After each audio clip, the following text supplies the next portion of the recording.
Hello दोस्तों, कैसे हैं आप सभी। मैं हूं डॉक्टर आसिफ और आप अपने channel pharm AD by doctor Asif where pharmacy made easy. जी हाँ, हम यहाँ फार्मेसी को एकदम आसान बना के पढ़ते हैं।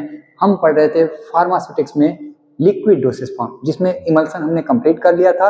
आज पढ़ेंगे हम सस्पेंशन को। एग्जाम के बेसिस से अगर देखें तो सस्पेंशन आता ही आता है आपके एग्जाम में, तो पूरे वीडियो को देखेंगे ताकि आप आसानी से इस चीज को समझ पाएं और आपके एग्जाम में मार्क्स ना कटे। तो चलिए शुरू करते हैं। हम पढ़ेंगे आज सस्पेंशन को। हाँ, तो सबसे पहले देखेंगे इसके डेफिनेशंस को। देखिए सस्पेंशन क्या होता है, सबसे पहले हम ये जानेंगे। तो हम पढ़ रहे थे क्या, liquid dosage form. Liquid dosage form, इसमें भी हमने बात करी थी कि दो प्रकार का लिक्विड डोसेज फॉर्म जो फार्मास्यूटिकल में होता है। एक होता है मोनोफेजिक, क्या होता है, मोनोफेजिक। दूसरा क्या होता है, बाईफेजिक। तो मोनोफेजिक हमने कवर कर लिया था। बाईफेजिक में दो टाइप से होते हैं, एक होता है इमल्सन और दूसरा होता है क्या, सस्पेंशन। तो देखिए इमल्सन और सस्पेंशन दोनों बाईफेजिक का एग्जांपल है, जिसमें से इमल्सन हमने इसके जस्ट एक लेक्चर पहले ही हमने पढ़ाया है, तो आप उसको पढ़ लीजिएगा। ये भी एग्जाम के बेसिस से बहुत इंपॉर्टेंट है। थोड़ा सा मैं बता दूं तो इमल्सन क्या होता है कि टू इमिसिबल लिक्विड होता है, टू इमिसिबल लिक्विड होता है प्रिपरेशन। ठीक है, टू इमिसिबल लिक्विड यानी कि दो आपस में न मिलने वाले लिक्विड। यानी कि इसमें देखिए पहला और दूसरा दोनों का दोनों फेज क्या होता है, लिक्विड होता है। ठीक है, और इनको इमल्सिफाइंग एजेंट के हेल्प से बनाते हैं, तो इसको कहेंगे इमल्सन। सस्पेंशन में क्या होता है कि देखिए ये भी बाईफेजिक है, हमने बताया कि बाईफेजिक है, तो इसमें भी क्या होता है कि टू फेज होगा, बाईफेजिक होगा। लेकिन इसमें से एक होता है, जैसे इसमें होता था इमल्सन में सॉलिड और सॉल्वेंट यानी दो फेज, इंटरनल और एक्सटर्नल फेज। यहाँ पे भी देखिए इंटरनल और एक्सटर्नल दोनों फेज होगा। एक्सटर्नल फेज कभी भी हमारा क्या होगा, लिक्विड मीडियम होगा। क्या होगा, लिक्विड मीडियम होगा, तभी तो हम इसको लिक्विड डोसेज फॉर्म के अंदर मानेंगे। ठीक है, और इंटरनल फेज जो होगा, इंटरनल फेज जो होगा वो हमारा क्या होगा, सॉलिड होगा। यानी कि देखिए मुख्य अंतर क्या हो गया कि अगर दोनों फेज लिक्विड है तो क्या हो जाएगा, इमल्सन। अगर दो फेज में से एक फेज जो है सॉलिड है, जो कि इंटरनल फेज है, कौन सा सॉलिड, कौन सा, वो भी इनसॉल्युबल सॉलिड, इनसॉल्युबल सॉलिड। वहां पे भी देखिए इनसॉल्युबल की ही बातें हो रही थी। और दूसरा जो फेज है वो क्या होगा, लिक्विड होगा। क्या होगा, लिक्विड। और ये होगा हमारा क्या, एक्सटर्नल फेज। ठीक है, जिसके अंदर हमको सॉलिड पार्टिकल को घोलना है, लेकिन वो घुलनशील नहीं है। यहाँ पे भी दोनों घुलनशील नहीं थे, लिक्विड इमल्सन में भी और सस्पेंशन में भी। तो ये हमारा दोनों में मुख्य अंतर आ गया कि यहाँ पे एक फेज सॉलिड और एक फेज लिक्विड होगा। मैक्सिमम हमारा कौन सा होगा, लिक्विड होगा, यानी कि मुख्य माध्यम। और यहाँ पे क्या था, हमारा दोनों फेज लिक्विड था और दोनों के दोनों आपस में अघुलनशील थे। तो ये हमारा दोनों में अंतर हो गया। अब चलिए शुरू करते हैं हम किसको, सस्पेंशन के बारे में। अब आप आराम से इस चीज को समझ जाएंगे। तो देखिए सस्पेंशन का डेफिनेशन क्या है, कि suspension is a two phase system. अभी हमने बताया क्या होता है, two phase system, biphasic liquid dosage form है, consisting of finely divided solid. Finely divided solid यानी कि इसमें अंदर क्या, फाइनली डिवाइडेड यानी कि सबसे महीन क्या है, डर्ट पार्टिकल है, जो कि सॉलिड पार्टिकल्स है, सस्पेंडेड या dispensed in a liquid vesicle. Liquid माध्यम में हमने बताया कि दो फेज है, तो एक होगा लिक्विड, एक होगा सॉलिड। तो जो सॉलिड पार्टिकल है वो डिस्पर्स्ड है, यानी कि लिक्विड है, ये मान लीजिए हमारा लिक्विड है, तो ये हमारा मान लीजिए लिक्विड मीडियम है। इसी के बीच बीच में क्या है, सॉलिड पार्टिकल क्या हुआ है, डिस्पर्स्ड है, बिखरा हुआ है। तो ये हमारे सस्पेंशन का डेफिनेशन होता है क्या, कि दो फेज सिस्टम है, एक होगा उसमें सॉलिड और एक होगा लिक्विड। सॉलिड पार्ट इसमें लिक्विड में कहीं कहीं ऐसे करके बिखरा रहेगा, जो कि इनसॉल्युबल सॉलिड होगा, जो कि पूरे तरीके से घुलनशील नहीं होगा। अगर घुलने वाला होता तो इसमें घुल जाता, लेकिन इनके बीच में ये क्या रहेगा, बिखरा रहेगा। क्यों, क्योंकि लिक्विड बहुत गाढ़ा होता है, गाढ़ा होने की वजह से इसके बीच में वो पार्टिकल्स क्या रहेंगे, फंसे रहेंगे, तो नीचे की तरफ या ऊपर की तरफ नहीं बैठेंगे, उसमें फंसे रहेंगे और डिस्पर्स्ड रहेंगे। अब देखिए हमने जैसे बताया कि इंटरनल फेज और एक्सटर्नल फेज दोनों होता है। इंटरनल फेज क्या होगा, इनसॉल्वेंट सॉलिड पार्टिकल होगा, यानी कि अघुलनशील सॉलिड वाले पार्टिकल जो पाउडर से हमारे ड्रग रहेंगे वो इसमें बिखरे रहेंगे। और एक्सटर्नल फेज में क्या होगा हमारा कंटिन्यूअस, यानी कि लिक्विड मीडियम, यानी कि लिक्विड के अंदर इनको घोला गया रहेगा। तो ये मेरा एक डेफिनेशन तैयार होता है। इसके दो फेज होते हैं, एक होता है solid insoluble divided solid particle जो कि इंटरनल फेज, और एक्सटर्नल फेज में क्या होगा लिक्विड मीडियम होगा जिसके अंदर हम सॉलिड को घोलेंगे। अब देखेंगे इसके दूसरे डेफिनेशन, ये एक डेफिनेशन कंप्लीट होता है। दूसरा डेफिनेशन है एक कोर्स डिस्पर्सन। कोर्स मीन होता है थोड़े से बड़े particles, course dispersion of insoluble solid, थोड़े से बड़े सॉलिड के पार्टिकल्स को लिक्विड मीडियम के अंदर क्या करते रहे, घोल दे रहे हैं, तो उसको हम क्या कहेंगे सस्पेंशन। ये भी एकदम आसान सा डेफिनेशन है। एक course dispersion of insoluble solid in liquid medium is pharmaceutical suspension, उसको क्या कहेंगे हम फार्मास्यूटिकल सस्पेंशन। तो ये हमने कवर कर लिया क्या डेफिनेशन वाले पार्ट को। आइए नेक्स्ट देखेंगे हम। अब इनके देखेंगे जो हम सस्पेंशन बनाने जा रहे हैं ना उनके अंदर क्या क्या गुण होने चाहिए, उनके अंदर कैसे गुण होना चाहिए, तो हम उसके आइडियल प्रॉपर्टी यानी आदर्श गुण किसको हम सस्पेंशन कहेंगे, उनके अंदर कैसे गुण होने चाहिए इसके बारे में जानेंगे। तो क्या होना चाहिए uniform particle size, most important point है देखेंगे। यूनिफॉर्म पार्टिकल साइज का मतलब ये हमारा मान लीजिए सस्पेंशन रखा हुआ है, इसके अंदर ये पूरा का पूरा मान लीजिए हमारा लिक्विड मीडियम है, ये हमारा क्या हो गया लिक्विड मीडियम है। इसके अंदर हमने क्या डाल दिया सॉलिड इनसॉल्युबल सॉलिड को डाला है, देख सकते हैं इनसॉल्युबल जो है ये देखिए ये अपना क्या है इनसॉल्युबल सॉलिड पार्टिकल, ये हो गया insoluble solid particles, internal phase होगा।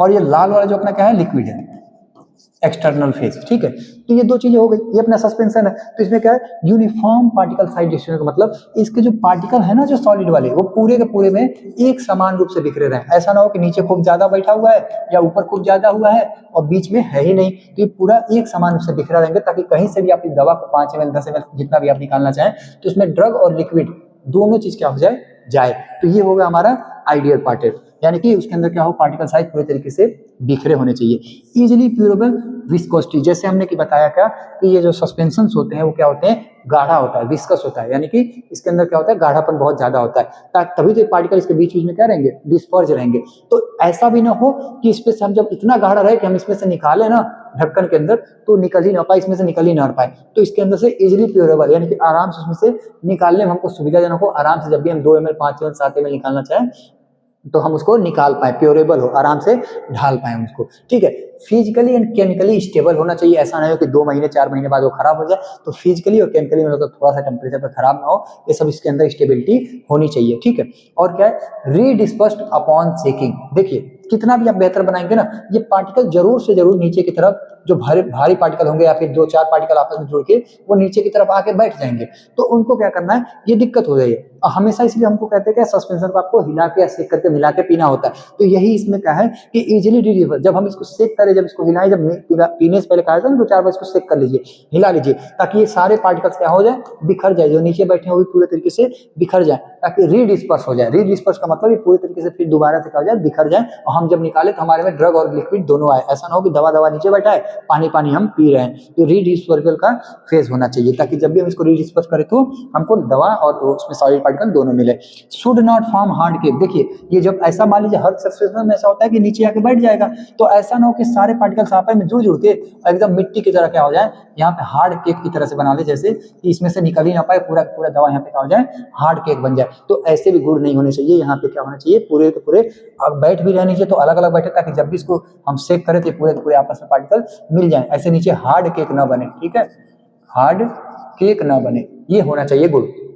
और क्या है palatable with good colour and flavour, इनके अंदर अच्छे कलर का मतलब कलर डालना होना चाहिए, लाल हरा नीला पीला रंग बिरंगे थोड़ा अट्रैक्टिव दिखे और इसके अंदर चाहे तो अच्छा सा फ्लेवर भी डाल सकते हैं। तो ये सारे गुण हमारे पाए जाने चाहिए किसमें हमारे सस्पेंशन में। अब देखेंगे क्या है इसके क्लासिफिकेशन को, तो देखिए इसको क्लासिफिकेशन कई तरीके से किया गया है, इसमें से 2-3 क्लासिफिकेशन हमने यहाँ लिखा है। सबसे पहले बेस्ड किस पे रूट ऑफ एडमिनिस्ट्रेशन यानी कि लेने के ऊपर, मतलब कौन कौन से फॉर्मुलेशन इसके बनाए गए हैं ओरली इंटेक करने का जो भी। तो पहला क्या है ओरल सस्पेंशन भी आते हैं, पेरेंटल सस्पेंशन इंजेक्शन के फॉर्म में भी आते हैं और ऑप्थेल्मिक यानी कि आंख में डालने वाले सस्पेंशन के ड्रॉप्स भी आते हैं, ठीक है। तो ये हो गया उनके यूज करने के तरीके पे कि आप लिक्विड में ले रहे हैं तो मतलब सस्पेंशन है तो आप इसको ओरली ले रहे हैं, आंख में डाल रहे हैं, इंजेक्शन के थ्रू ले रहे हैं, उनके बेसिस पे क्लासिफाई कर दिया गया है। दूसरा किसके बेसिस पे इनके पार्टिकल के साइज के कि कोलाइडल पार्टिकल और कोर्स पार्टिकल मतलब छोटे बड़े उनके कण के जो ड्रग के पार्टिकल हम घोले हैं उसके साइज के ऊपर से इसको क्लासिफाई कर दिया गया है। अगला क्या है, based on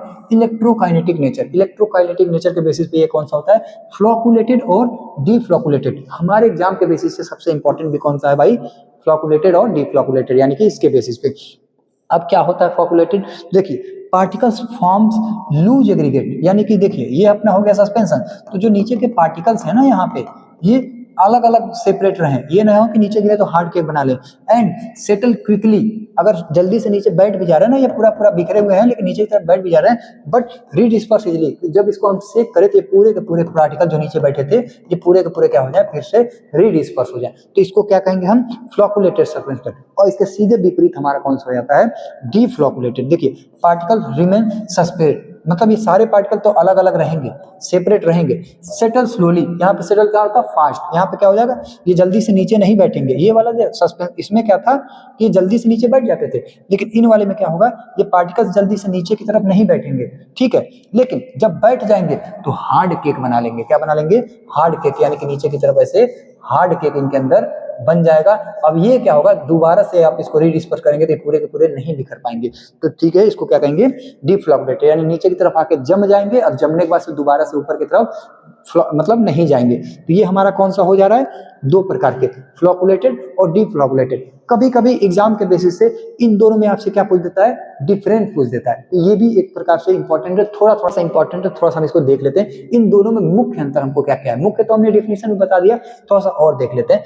particles form loose aggregate, हमने बताया है कि पार्टिकल इसमें क्या होते हैं, लूज एग्रीगेट, यानी कि ये पार्टिकल्स हैं तो इसमें ऐसे बिखरे रहते हैं, नीचे बैठ भी जाएंगे तो भी ये सेपरेट सेपरेट रहेंगे, हार्ड केक नहीं बनाएंगे, ठीक है। Form a network like structure, ठीक है, इसमें क्या पार्टिकल एग्जिस्ट सेपरेट एंटिटी, इसमें अगर ऐसे देखिए ऐसे ऐसे गुच्छे गुच्छे भी बना लेंगे ना तो भी अलग रहेंगे, इसको सेपरेट करेंगे तो हो जाएगा। और इसमें क्या है, सेपरेट सेपरेट होते हैं, ये आपस में मिलते नहीं है पार्टिकल।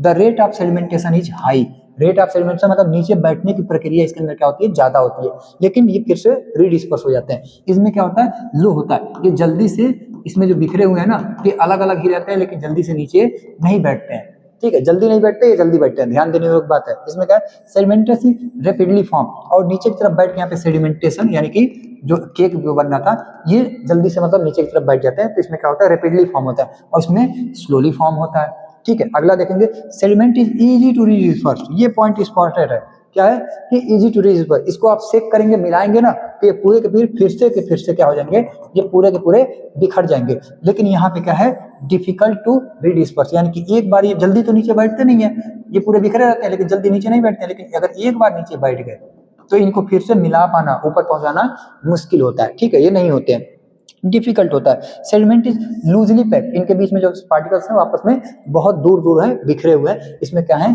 क्लोजली पैक्ड, और जब पैक है तो ये क्या हो जाएंगे, क्लोजली, यानी कि उसके कण जो है आपस में बहुत दूर दूर है, इसमें बहुत पास पास है, जब पास पास है तो आपस में हार्ड केक बनाने की क्षमता इनके अंदर बहुत ही ज्यादा होती है। सुपरनेंट लिक्विड इज क्लियर, इनका जो सस्पेंशन आप देखेंगे तो ये थोड़ा ट्रांसपेरेंट होता है, यानी पारदर्शी टाइप का होता है, क्लियर दिखता है, और ये क्लियर नहीं दिखता क्योंकि इसके अंदर जो पार्टिकल्स होते हैं पूरे तरीके से थोड़े से बिखरे बिखरे से गाढ़ेपन दिखते हैं, ठीक है, तो पार्टिकल सुपरनेंट लिक्विड नहीं मिलता। फ्लोकुलेटेड है stick to the side of the bottle, ये क्या होते हैं कि जो बॉटल के जो साइड है ना उनके ऊपर ये स्टिक कर सकते हैं और ये नहीं स्टिक करते हैं, ये अगला अंतर हो गया। अगला क्या है, suspension is not pleasing in appearance, इसको देखने में बहुत ही अच्छा नहीं लगता है, लेकिन यहाँ पे क्या है, बहुत ही अच्छा लगता है, ठीक है, तो वही बात को यहाँ पे दोबारा से रिपीट कर दिया, इसको आप नहीं देखेंगे। तो ये कुछ मुख्य अपने अंदर थे, अंतर में क्या है, यहाँ पे हार्ड केक नहीं बनता है और यहाँ पे हार्ड केक बन जाता है, ठीक है, यहाँ पे नहीं बनता है, ठीक है, और यहाँ पे हार्ड केक बन जाता है। और क्या था, लूज एग्रीगेट थे, यहाँ पे लूज एग्रीगेट नहीं, सेपरेट थे, यहाँ पे सेडिमेंटेशन रेट हाई था, यहाँ पे सेडिमेंटेशन रेट कम था, ठीक है, और यहाँ पे क्या हार्ड मतलब नीचे बैठने के बाद सेडिमेंटेशन बहुत जल्दी था और नीचे हार्ड केक नहीं बनता था, रीडिस्पर्स इजीली हो जाते थे, यहाँ पे सीधे उसके विपरीत थे। तो इसको आप एक बार एग्जाम में जाने से पहले आप इसको एक बार जरूर से देख लेंगे, इन दोनों में अंतर जानना आपको जरूरी है। अब देखेंगे इनके फायदे क्या हैं, यानी कि एडवांटेज, जैसे हमने इमल्शन सस्पेंशन सभी के एग्जाम पर पढ़ते थे, इसे सस्पेंशन में भी हम उसके एडवांटेज को देखेंगे। तो better chemical stability for water insoluble drug, यानी कि ऐसे दवाइयां जो पानी में न घुलने वाले हैं, यानी कि ऐसे सॉलिड पार्टिकल वाली दवाइयां जो कि पानी में न घुल रहे हैं, लेकिन उनको भी अगर आप सस्पेंशन फॉर्म में बना देंगे तो ये पानी में घुले भले ही ना, लेकिन इसमें पूरी तरीके से क्या रहेंगे, ऐसे ऐसे क्या रहेंगे, ये बिखरे रहेंगे, तो भी हम इसको आराम से लेकर जितना यूज करना चाहेंगे तो यूज कर लेंगे। तो ये हमारा हो जाता है बेटर केमिकल स्टेबिलिटी, ठीक है, ये हमारा फायदा हो जाता है। प्रोवाइड सस्टेन्ड ड्रग एक्शन, यानी कि सस्टेन्ड एक्शन हमने पढ़ाया था आपको। सस्टेन्ड एक्शन मतलब लॉन्ग टाइम तक इसको इफेक्ट मिलेगा और धीरे धीरे ड्रग रिलीज करेगी, तो इसके फॉर्म में रहेंगे तो धीरे धीरे इसके पार्टिकल्स रिलीज होते रहेंगे, तो ये हमको फायदा मिल जाता है। मास्क बीटर टेस्ट, यानी कि इसके टेस्ट को, यानी कोई कड़वापन वाली दवाइयां हैं तो उसको भी फ्लेवर्ड वगैरह डाल के सस्पेंशन में बना सकते हैं, तो ये हमारा फायदा हो जाता है। मोर प्लेटेबल एंड इजी टू स्वालो, इसको पीना या निगलना इसको बहुत ही आसान होता है बाकी के कंपेरिजन में, ठीक है। में सो हायर बायो अवेलेबिलिटी, यानी कि इसका इफेक्ट क्या होता है बाकी सॉल्यूशंस के कंपैरिजन में, कह सकते हैं कि हायर स्टेबिलिटी होती है, बायोबिलिटी भी इसकी अच्छी होती है। बायोबिलिटी का मतलब हो गया कि ब्लड में दवा का कंसंट्रेशन, ठीक है, concentration of drug in blood, कह सकते हैं कि ब्लड के अंदर ड्रग का कंसंट्रेशन, जितना ज्यादा ब्लड के अंदर दवा उतनी अच्छी आपको इफेक्ट मिलेगी, उतनी जल्दी आपकी बीमारी को ठीक करेगा, और जब तक रहेगा दवा आपके ब्लड में तब तक क्या करेगा, आपकी बीमारी को वो ठीक करेगा। तो ये हमारे क्या हो जाएंगे एडवांटेज। अब साथ साथ में देखेंगे हम इसके डिसएडवांटेज, ठीक है। तो डिसएडवांटेज यानी कि इसके नुकसान क्या है, यानी सॉल्यूशन सस्पेंशन बना रहे तो उसके नुकसान क्या है, हमको हानि क्या है। तो फिजिकल इनस्टेबिलिटी, ये बहुत देर तक इसके लाइफ टाइम नहीं होता, यानी एक्सपायरी डेट इसकी मान लीजिए बहुत ही कम होती है, इनस्टेबल होता है। क्यों? क्योंकि सेडिमेंटेशन होता है, यानी नीचे की तरफ बैठ के उसके पार्टिकल्स और क्या हो जाते हैं, सेडिमेंट बना लेते हैं, हार्ड केक बना लेते हैं। जब वो हार्ड केक बन गया तो हमारे लिए क्या हो गया, खराब हो गया, क्योंकि दवा सारा नीचे बैठ गया, पानी पीने से थोड़ी हमारी बीमारी ठीक हो जाएगी। तो इसकी क्या होगी, डिसएडवांटेज सबसे बड़ा यही है। सम ड्रग्स में degrade in presence of water, बहुत सारी दवाइयां, क्योंकि ये वाटर में सॉल्युबल नहीं था तब भी हम इसको जबरदस्ती से घोले हैं, तो हो सकता है कुछ दवाइयों का नेचर ऐसा हो कि जो लंबे समय तक उसमें न रहे, डिग्रेड हो जाए, क्षय हो जाए, खराब हो सकती है। Uniform and accurate dosing is not always possible, मानते हैं कि हमने ये बना दिया कि सारे के सारे पार्टिकल दिख रहे हैं, लेकिन कोई जरूरी नहीं है कि अगर हम इसमें से 5 ml दवा निकाल भी रहे हैं तो उसमें समान रूप से हमारे लिक्विड और उसमें पार्टिकल घुले हुए एक बराबर हमको मिल जाए, तो एक्यूरेट डोजिंग पॉसिबल नहीं है। एक टेबलेट होता है तो एक बार में आप खाते तो 500 ml 700 ml जितना आप खा रहे तो मिल जाता है, लेकिन इसमें क्या है कि लिक्विड फॉर्म में आपके मापने में थोड़ा सा प्रॉब्लम हो जाएगी, तो हो सकता है दवा का रेशियो जो है एक बराबर आपको ना मिले, तो ये एक्यूरेसी नहीं होती है। Vigorous checking required before use, ऐसी दवाइयों को आपको प्रिस्क्रिप्शन करने से पहले या डॉक्टर्स को द्वारा पेशेंट को देने से पहले या फार्मासिस्ट के द्वारा क्या होता है, इसको प्रॉपर तरीके से पेशेंट को गाइड करना होता है, दिखाना होता है कि जब भी ऐसे सिरप को आप पिए या इस सस्पेंशन को पिए तो आपको उसको क्या करना है, पूरे अच्छे तरीके से इसको सेक कर लेना है, मिला लेना है, तभी जाके इसको पीना है, ताकि इसके जो पार्टिकल्स पूरे तरीके से क्या हो जाए, डिस्पर्स हो जाए और आपको सही मात्रा में दवा आपको मिल पाए और आपकी बीमारी को ठीक कर पाए। इतने सारे हमने देख लिए एडवांटेज डिसएडवांटेज, उसके टाइप्स। आई होप कि आपको सारी चीजें बेहतर तरीके से समझ में आई होगी। कोई डाउट हो तो आप कमेंट सेक्शन में पूछ सकते हैं। बाकी अगर वीडियो आपको पसंद आई हो तो वीडियो को लाइक करें, कमेंट करें, शेयर करें अपने सारे डी फॉर्म करने वाले दोस्तों के साथ, और ऐसे ही लेक्चर देखने के लिए हमारे चैनल को जरूर से जरूर सब्सक्राइब करें, ताकि आपको टाइम टू टाइम सारे सब्जेक्ट के डी फॉर्म के नोट्स यहाँ पे आपको प्रॉपर तरीके से मिल सकें। और यहाँ पे हम आपको बता दें कि चैनल के डिस्क्रिप्शन बॉक्स में आपको मिल जाएगा टेलीग्राम का लिंक, वहाँ पे सारे पीडीएफ के नोट्स भी हम डालते रहते हैं, तो आप वहाँ से सारे नोट्स भी ले सकते हैं, आपको नोट्स भी बनाने की आवश्यकता नहीं है, और थ्योरी की क्लास आप यूट्यूब से ले सकते हैं। तो ऐसे आप अपने एग्जाम की प्रॉपर तरीके से टाइम से तैयारी कर सकते हैं। तो वीडियो लाइक जरूर करें और चैनल को सब्सक्राइब करना ना भूलें। आज के लिए बस इतना ही, थैंक यू।